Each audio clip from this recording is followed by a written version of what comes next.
تخلد الجمعية المغربية لحقوق الإنسان اليوم العالمي لحقوق الإنسان الذي يتزامن هذه السنة مع الذكرى 63 لمصادقة الأمم المتحدة على الإعلان العالمي لحقوق الإنسان، وهي الذكرى التي تتزامن مع مرور سنة على اندلاع أولى الثورات في المنطقة المغاربية وبلدان العالم العربي بصفة عامة، والتي كان إحراق الشهيد البوعزيزي بتونس لنفسه يوم 17 دجنبر 2010 الشرارة التي أطلقتها تحت شعار الاستمرار في تقوية وتطوير حركة 20 فبراير من أجل فرض احترام حقوق الإنسان. ويعكس هذا الشعار تأكيد الجمعية دعمها لحركة 20 فبراير في نضالها لتخليص بلادنا من العلاقات المخزنية المعيقة لأي تطور ديمقراطي حقيقي يجعل حدا لعهد الاستبداد والقهر والظلم والفساد، ويمكن من بزوغ عهد الحرية والكرامة والمساواة والديمقراطية والعدالة الاجتماعية وحقوق الإنسان. كما يعكس الشعار طموح الجمعية إلى المساهمة في تطوير الحركة في اتجاه تقوية وتعميق بعدها الشعبي والوحدوي وربط النضال من أجل الديمقراطية بالنضال ضد الهيمنة الإمبريالية وإعطاء مكانة أكبر في برنامجها لحقوق الإنسان، بدءا بالمساواة في كافة المجالات بين المرأة والرجل واحترام حرية العقيدة وسائر الحريات الفردية والجماعية. أما على المستوى الوطني فقد انطلقت حركة 20 فبراير للمطالبة بدستور ديمقراطي ودولة الحق والقانون وإسقاط الاستبداد والفساد في مناخ يعرف استمرار الانتهاكات الجسيمة لحقوق الإنسان وانتهاك الحريات الفردية والجماعية والتراجع على بعض المكتسبات التي تحققت في هذا المجال. ورغم ما تم الإعلان عنه من تعديلات دستورية استمرت الحركة في نزولها للشارع متشبثة بمطالبها ومستنكرة التصوير المفضوح لنتائج التصويت على الدستور وما واكب ذلك من اعتداءات على الداعين لمقاطعته وعلى الداعين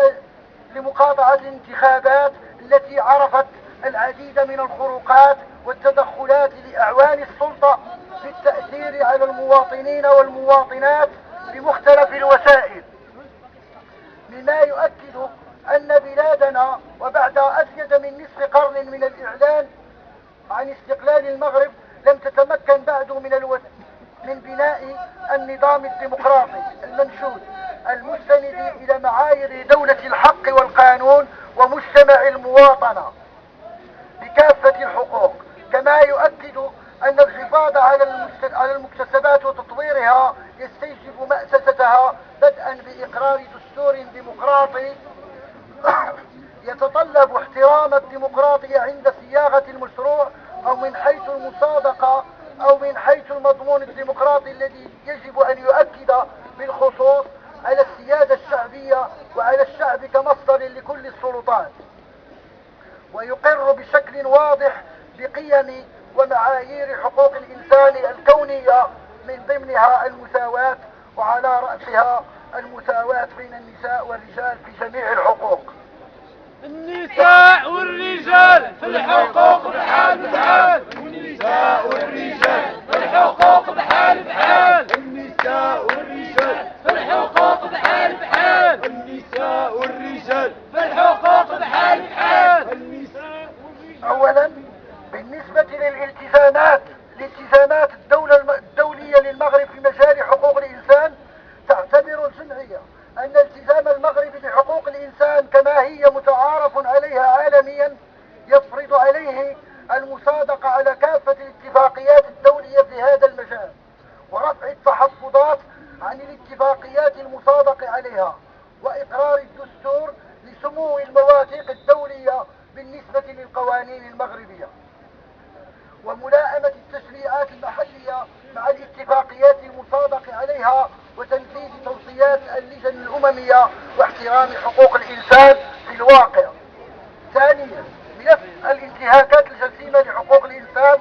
المرتبطة بالقمع السياسي، فإن الجمعية تطالب بالتطبيق الفوري ودون تماطل إضافي لقرارات وتوصيات هيئة الإنصاف والمصالحة. ثالثا، بالنسبة للانتهاكات المرتبطة بملف مناهضة الإرهاب، فإن الجمعية تؤكد مجددا على إدانة كل أشكال الإرهاب المستهدف لسلامة وأرواح المواطنات والمواطنين الأبرياء والمنتهك للحق في الحياة وفي الأمان الشخصي والسلامة البدنية، وتطالب باحترام حقوق الإنسان وحقوق الدفاع عند المواجهة الأمنية والقضائية لظاهرة الإرهاب وعدم اللجوء إلى أحكام الإعدام، وتنادي إلى معالجة هذه الظاهرة بالرجوع إلى الجذور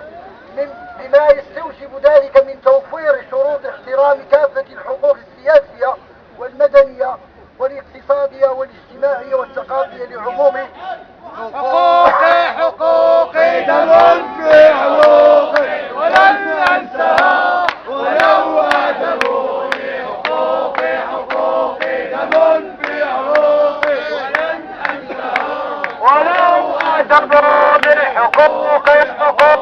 دم في حقوقي ولن أنساها ولو أدبوني، حقوقي دم في حقوقي ولن أنساها ولو أدبوني، حقوقي دم في حقوقي ولن أنساها ولو أدبوني. قلت مع توفير شروط احترام كافة الحقوق السياسية والمدنية والاقتصادية والاجتماعية والثقافية لعموم المواطنات والمواطنين، ومن إشاعة واسعة وعميقة لثقافة حقوق الإنسان وللفكر العقلاني، ومن فك للارتباط بالمصالح الإمبريالية والصهيونية.